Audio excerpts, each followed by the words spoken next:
Okay. I don't know if I told you or not, but my bioweapon infections are less symptomatic since 2 weeks ago. Well, they've been they've been, okay, let me start again. My bioweapon infections are being cleared, okay? They're being cleared. Not as fast or as efficiently as I would like, by far, because I'd like to be perfectly healthy again. But they are being cleared. And one reason that they're being cleared is because of my contributions to the research that the good ET medical teams and the extra dimensional beings on this planet with the power of healing, they're using a lot of data collected by me, because I'm the victim under the circumstances, right?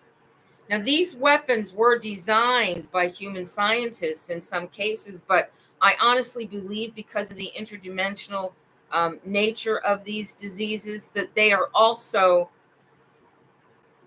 opportunistic bioorganisms from other planets and other dimensions that use humans as a host. So during the course of my experience with this disease, since Marcus Smith put the nanobot that crawled into my ear, since then I have been reporting on the phenomenon, the sensations, but I haven't reported on many of the things that I've used personally to control it.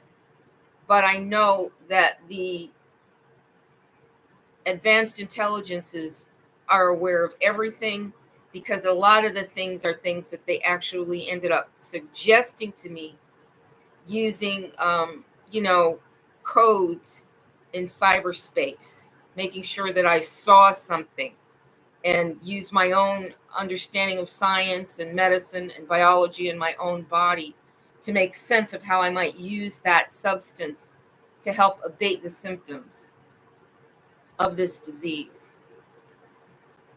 Now, it's miserable. I'm suffering even right now. The organism in my gums is really, really upsetting me. But the solutions are not simple, okay? And the purpose of this message to you is to tell you, if you are the victim of a bioweapons infection, begin to document your experience and communicate it.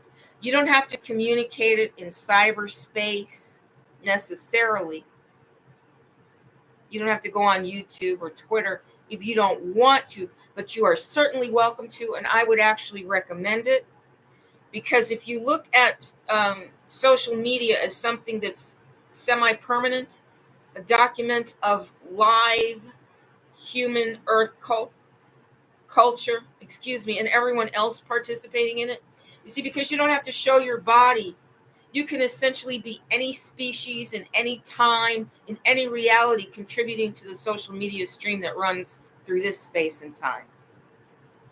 So you could put up a post about your bioweapon infection and the effects it's having on you and the things that you're using and how well they're working. And that could be read by someone in the future, okay, who has the ability to communicate in this time to create the cures, because we're going to need cures for this. Whether you believe in bioweapons or not, the fact is that they do exist.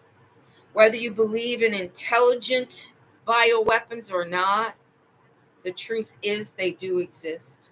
And the people in the future know this because of the preponderance of evidence from the past.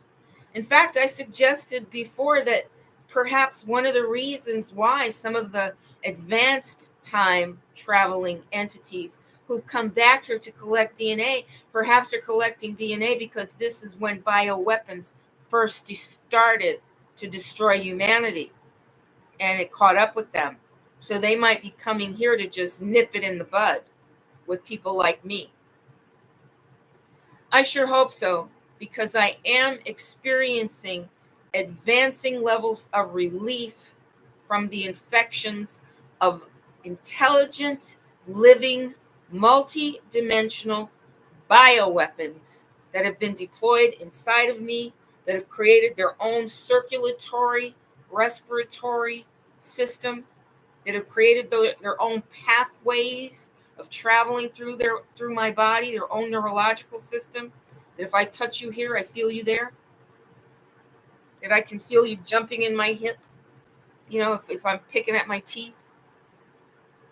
These are the kinds of observations that can really be helpful to the scientists from all the planets that are working on curing the bioweapon diseases that have been deployed upon us, because it is an experimental level. You see how the veins are sticking out?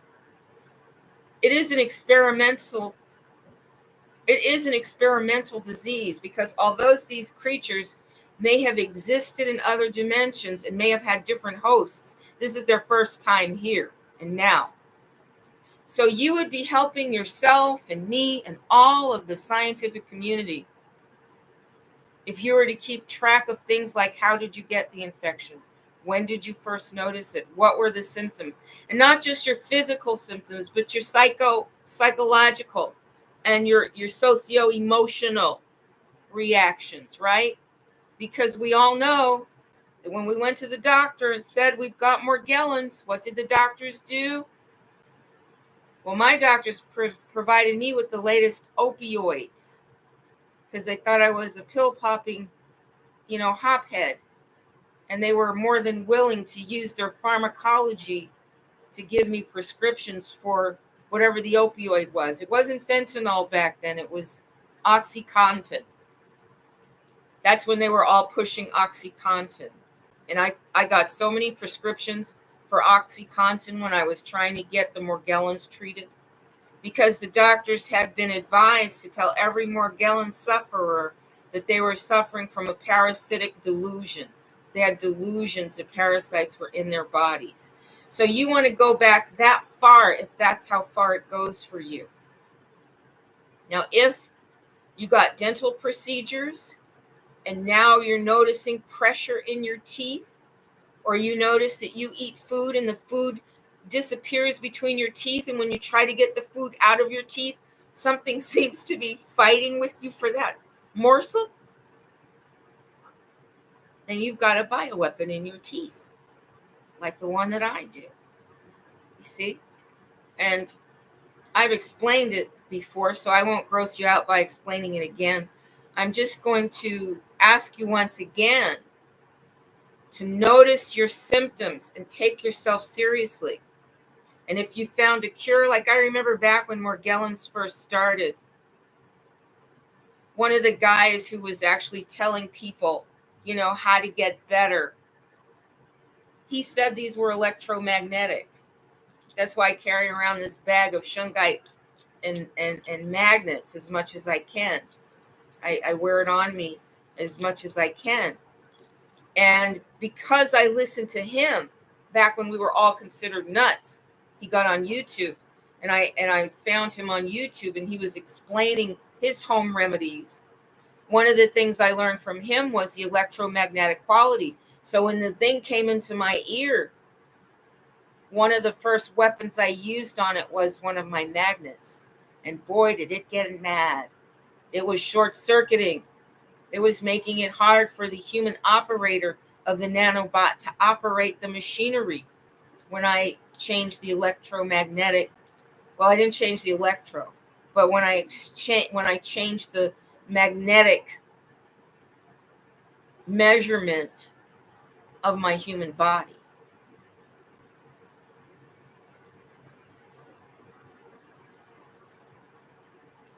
One of the other things that I got a hold of pretty early on was Dr. Virtual 7. He actually put YouTubes up that say Morgellons, that say nanobots. So when I searched, and back then, like just 6 months ago, hard to believe, but just 6 months ago, If you said nanobots, you were, in the woo-woo space. You were in the conspiracy theory space. But now we understand that these are very serious threats. Now we understand that we've got good guys from the extraterrestrial level to ourselves fighting the organizations that are creating these nanobot infections. They're deploying on people like me, the beta test group. Why was I the beta test group? Because I'm one of the richest heiresses in America. Between the trust fund from Isaac Martin to Petty, endowed to me, and the trust fund from my mom, the latter, the LGT Green to Petty, the LGT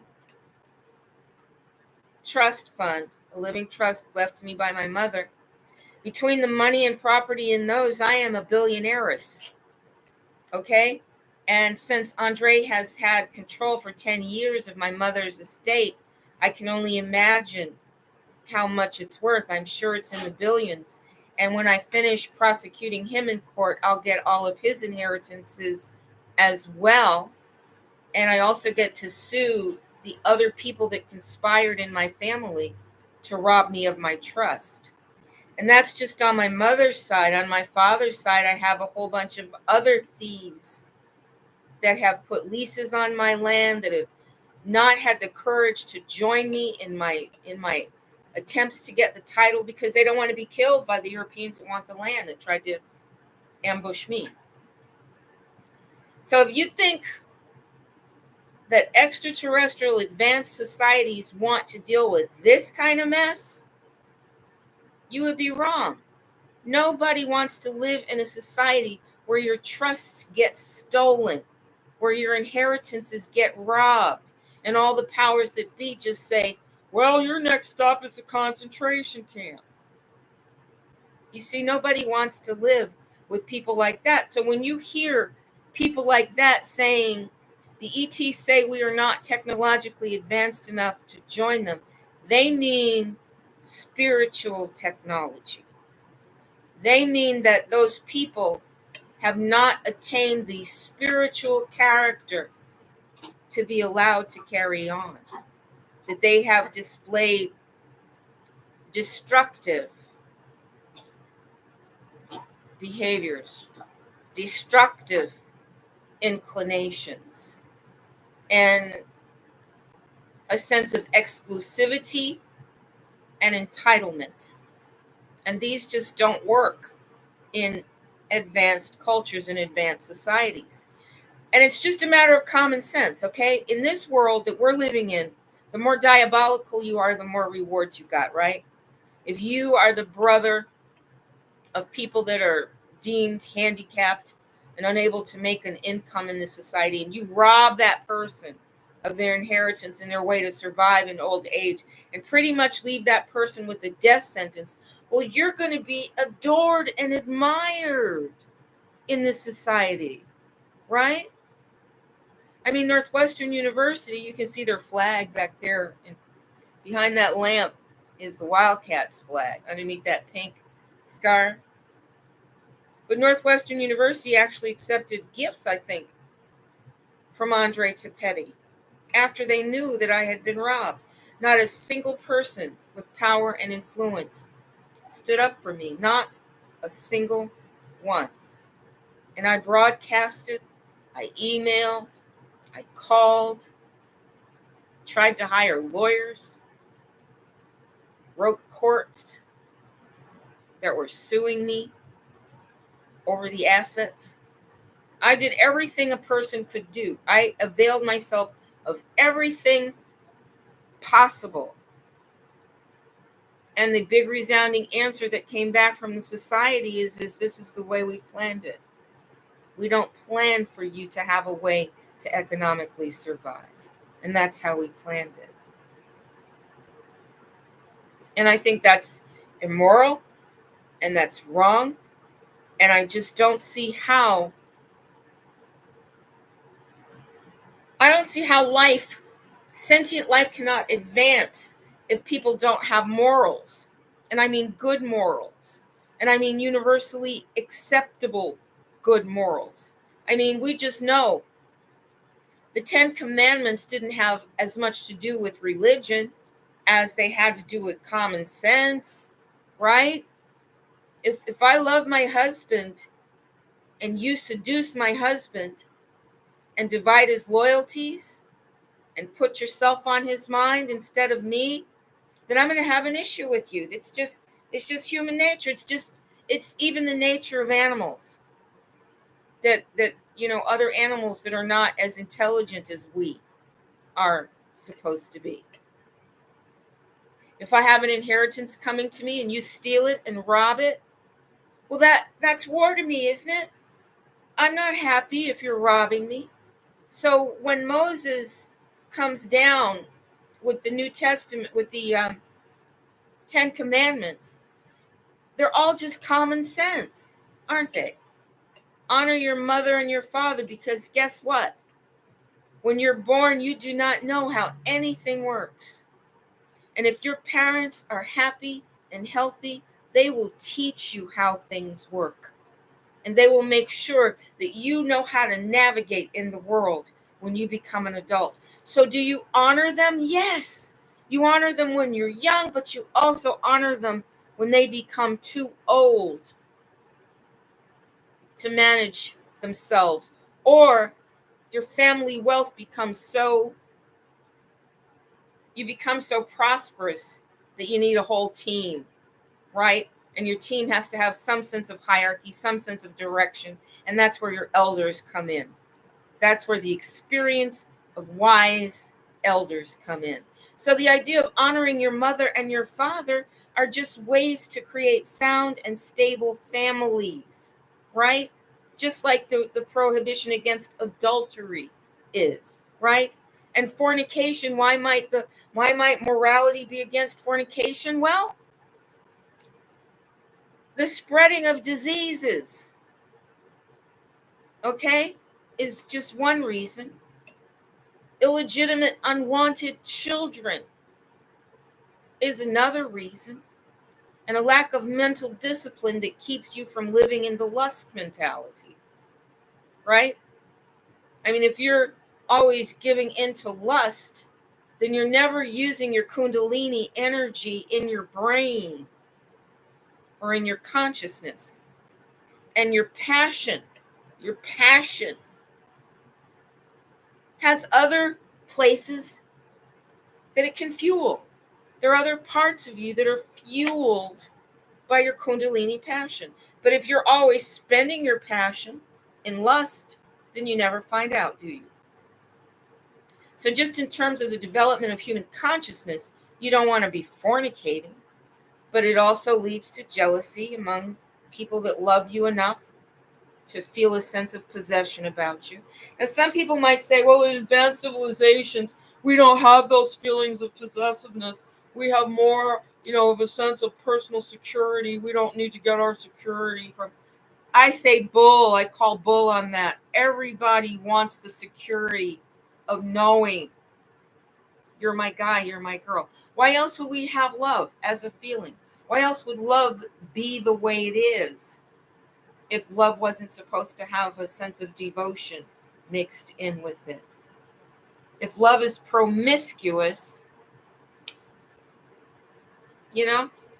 I mean, kindergarten love, where you're just like, oh, I love you. Oh, I love you. And you just mean that, and I don't have any bad feeling. You mean like namaste, like namaste. Like the God in me blesses and recognizes the God in you. And I wish you well and you wish me well. That kind of love, okay, sure. But the kind of love that holds a family together, the kind of love where you become physically vulnerable with someone and travel into the space where erotic sensibilities live with someone else, you're going to just give that to anybody? You'll be detached from yourself. And I don't know what the other 10 commandments are, because like I told you, I'm not into the Bible. It never hit me as reality or good. It always hit me as a book that didn't make a lot of sense. So I wasn't the least bit surprised to find out that as Western civilization developed, Constantinople there in Turkey decided to actually codify the Bible. Codify means to make it official, an official text. And of course, that was a lot of mind control mixed in with that. A lot of mind control. And like a Trojan horse, it looked good. They say Jesus is love, right? Even though the Old Testament has a lot of wrath in it, but we had religions that made a fortune teaching and promoting wrathfulness. Don't we? Don't we have civilizations here on earth right now that really indulge wrath as a sentiment? And we don't want that to go away from here. So the Bible never made universal sense to me. But I'm sure that if you look at the other parts of the Bible, does it say don't lie? I hope it says don't lie. Because when you lie and lie and lie, no one can find reality. And if you cannot find reality, how can you make intelligent decisions? A lack of a foundation, a fabric of lies mean that you're walking on a fabric on top of life. You're walking on a construction. You're not engaged with reality, because reality has to be based in truth, and truth has to reflect reality, right? And that's fundamental reality. And then you can construct social systems on top of that. Like you can construct an economic system on top of that. You can construct a family system on top of that. You can construct systems on top of that, but you have to have a foundation that's real. Otherwise, everything else is fallacious, and eventually it's going to collapse. Eventually, your systems will collapse if they're built on lies. Unless you plan to just keep forcing those lies on people and killing people that tell the truth, which is our reality right now, isn't it? And it just isn't viable. It just isn't viable. So when you hear people say that they are not going to be traveling with us, know that that was a decision made by God and all of the intelligences in the universe that wish to preserve other human colonies and wish to preserve life in the cosmos, life in God's creation. And you cannot continue life in God's creation if you've got a lot of sinners. Thank you for joining me.